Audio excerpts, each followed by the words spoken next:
أشهد أن لا إله إلا الله। আজকে আমি আপনাদেরকে মেজাজ ও রাগ নিয়ন্ত্রণ সম্পর্কে বলতে চাই, কিন্তু আমি নিজের কোনো মন গড়া বক্তব্য দিতে চাই না, বরং আল্লাহ কিভাবে এই বিষয়টি তুলে ধরেছেন এবং ব্যাপারগুলোকে সংশ্লিষ্ট করেছেন সেটাই উপস্থাপন করব, যেন আপনারা একেবারেই ভিন্ন এবং নৈর্ব্যক্তিক আঙ্গিকে ব্যাপারটা চিন্তা করতে পারেন। প্রথমত আল্লাহ বলছেন, ফামা উতিতুম মিন শাইইন ফামাতাউল হায়াতিদ দুনিয়া। তোমাদের এই দুনিয়াতে যা কিছু দেওয়া হয়েছে সব কিছুই পার্থিব জীবনের ব্যবহার্য সামগ্রী। অন্য কথায় এগুলো তাৎপর্যহীন। আখিরাতের জীবনে যা আসছে তার কাছে এগুলো কিছুই না, এবং আমরা এগুলো নিয়েই পড়ে আছি। আমরা মনে করি যখন আমরা কিছু পাই বা হারিয়ে ফেলি অথবা খারাপ কিছু ঘটে, এটাই বুঝি দুনিয়ার সব কিছু। এখানেই দুনিয়ার শেষ নয়। আপনাকে যা কিছু দেয়া হয়েছে তা হচ্ছে ব্যবহার্য সামগ্রী, মাতা। মাতা অর্থ এমন কিছু যা আপনি ব্যবহার করেন কিন্তু উপভোগের প্রয়োজন নেই। প্রাচীন আরবরা মাতা নামে এক ধরনের ব্রাশ বাসন মাজতে ব্যবহার করত, এমন জিনিস যা ব্যবহার্য কিন্তু উপভোগ্য না। ঝাড়ু, বেলচা, কাঁটা চামচ, এগুলোই আরবিতে মাতা। আল্লাহ বলছেন সমস্ত পৃথিবী এর সব কিছুই মাতা। আপনাদের যা কিছু দেয়া হয়েছে সবই। মোট কথা, আপনার জন্য এমন কিছু যা এখন শুধুই বৃহৎ উদ্দেশ্যে ব্যবহার করছেন। উপভোগ করার বস্তু হচ্ছে আখিরাতের জীবনে। আল্লাহ বলেন, ওয়ামা ইনদাল্লাহি খৈরুন। আল্লাহর কাছে যা আছে তা আরও উত্তম। আপনারা হয়তো অবাক হচ্ছেন, আমি এখন রাগ নিয়ে কিছুই বলছি না কেন, এগুলো কেন বলছি। আসলে এগুলো সবই আল্লাহর ভাষ্য অনুযায়ী সম্পর্কিত। আপনাদের ব্যবহার্য সামগ্রী হিসাবে যা কিছু দেয়া হয়েছে তা এখানে এই ক্ষুদ্র দুনিয়ায় ব্যবহারের জন্য। এই ক্ষুদ্র আবদ্ধ জীবনে এই সামগ্রীগুলো এখনই ব্যবহারের জন্য। আর আল্লাহ তার নিজের কাছে যেগুলো রেখে দিয়েছেন সেগুলি উত্তম। প্রথমত সেগুলো উত্তম, এবং দ্বিতীয়ত সেগুলো চিরস্থায়ী।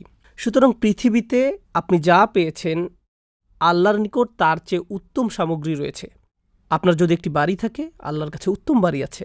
আপনার এখানে পোশাক আছে, আল্লাহর কাছে এর চেয়ে উৎকৃষ্ট পোশাক আছে। আপনার বাহন আছে, আল্লাহর কাছে আপনার জন্য আরও চমৎকার বাহন আছে। আপনার যদি যৌবন, স্বাস্থ্য, শক্তি বা সামর্থ্য থাকে, আল্লাহ আপনাকে এগুলোর চেয়েও উত্তম কিছু দিবেন। আপনার যে সঙ্গী আছে, আল্লাহ আপনাকে আরও উত্তম সঙ্গী দেবেন। আল্লাহর কাছে আপনার জন্য যা কিছু রয়েছে সবগুলোই আরও উৎকৃষ্ট। সুতরাং দুনিয়ার এই জিনিসগুলোতে জড়িয়ে যাবেন না, এবং মনে রাখবেন জিনিসগুলো যতই বড় হোক না কেন, আল্লাহর কাছে আপনার জন্য যা আছে তা এর চেয়ে উত্তম। তিনি বলছেন আবকা, তুলনামূলকভাবে আরও দীর্ঘস্থায়ী। অন্য কথায়, আপনার এখন যা আছে তা ক্ষণস্থায়ী। আপনার একটা বাড়ি আছে, ক্ষয়প্রাপ্ত হওয়া শুরু করবে। আপনার স্বাস্থ্য ভালো, তা নষ্ট হয়ে যাবে। আপনি শক্তিশালী, একসময় দুর্বল হয়ে যাবেন। আপনার সুন্দর গাড়ি আছে, একসময় সমস্যা দেখা দেবে। আপনার বন্ধু আছে, হারিয়ে যাবে, অন্য শহরে চলে যাবে, কিংবা জীবিকার তাগিদে অন্যত্র চলে যাবে। এই জীবনে আপনার যাই হোক না কেন, কোনোটাই চিরস্থায়ী নয়। এই কারণে আল্লাহ বলেন, তুমি কি এমন কিছুর জন্য চেষ্টা করবে না যা উত্তম এবং চিরস্থায়ী? خير وأبقى। কিন্তু এটা কাদের জন্য? যারা আসলেই মুমিন। আল্লাহ যখন মুমিন সম্বোধন করেন তখন শুধু সাধারণভাবে বিশ্বাসী বোঝায় না, যদিও এটাও অন্তর্ভুক্ত। এটা ওই আয়াতের জন্যই, যারা আসলেই বিশ্বাস করে যে দুনিয়ার এই সামগ্রীগুলো পরবর্তী জীবনের কাছে কিছুই না। এটা তাদের জন্যই। وعلى ربهم يتوكلون। তারা প্রচণ্ডভাবে বিশ্বাস করে, তারা প্রচণ্ডভাবে তাদের প্রভুর উপর বিশ্বাস রাখে। এর মানে হলো, এটা প্রকৃত অর্থেই বিশ্বাস করতে হলে আপনাকে আল্লাহর উপর অগাধ বিশ্বাস স্থাপন করতে হবে যে তিনি পরবর্তী জীবনে আপনাকে এমন কিছু দেওয়ার প্রতিশ্রুতি দিয়েছেন যা আপনি কখনোই দেখেননি, এমনকি গন্ধও নেননি, শুধু শুনেছেন। তার কথার উপর বিশ্বাস করাই যথেষ্ট। শুধুই বিশ্বাসের প্রয়োজন। তিনি বলছেন তাদের জন্য যা তারা পরবর্তী জীবনে পাবে তা উত্তম এবং চিরস্থায়ী, কিন্তু এর বিশ্বাস ও আল্লাহর উপর ভরসা থাকা লাগবে। এরপর তিনি বলেন, ওয়াল্লাযীনা ইয়াজতানিবুনা কাবাইরাল ইসমি। এরা হলো সেই লোকেরা যারা আখিরাতকে দুনিয়ার উপর প্রাধান্য দেয়, যারা বোঝে এগুলো শুধুই ব্যবহার্য সামগ্রী। তারা কবিরা গুনাহ থেকে বিরত থাকে। এখানে আরেকটা ব্যাপার চলে আসে, সগীরা ও কবিরা গুনাহ। আপনার প্রধান কাজ হলো কবিরা গুনাহ থেকে দূরে থাকা। আপনি যখন কবিরা গুনাহ করেন, আপনি বলতেই থাকেন, ওহ, আমার ছোটখাটো গুনাহ করা উচিত না। আপনি আসলে বড় গুনাহ থেকে বিরত থাকতে চাচ্ছেন। কাবাইরাল ইসম। পরে তিনি সুনির্দিষ্টভাবে বলছেন, ওয়াল ফাওয়াহিশ, সব ধরনের বেহায়াপনা। এটা বেহায়াপনা নিয়ে বক্তব্য নয়, রাগ নিয়ন্ত্রণ নিয়ে। অথচ এখন পর্যন্ত আমি রাগ নিয়ন্ত্রণ নিয়ে কিছুই বলছি না। আল্লাহ বলছেন কবিরা গুনাহসমূহ থেকে দূরে থাকা, এবং দূরে থাকো সব ধরনের কঠোরতা, অভদ্রতা আর নির্লজ্জতা হতে। এরপর তিনি বলেন, ওয়া ইদা মা গাদিবুহুম ইয়াগফিরুন।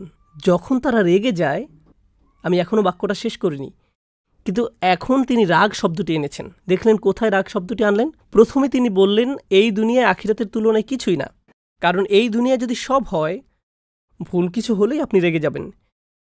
কিন্তু এই দুনিয়া যদি আখিরাতের তুলনায় কিছুই না হয়, তবে কিছু পেলে বা হারালে অথবা ভুল হলে আপনার কাছে খুব বড় কিছু মনে হবে না। আপনি বলতে পারেন, ইন্না লিল্লাহি ওয়া ইন্না ইলাইহি রাজিউন।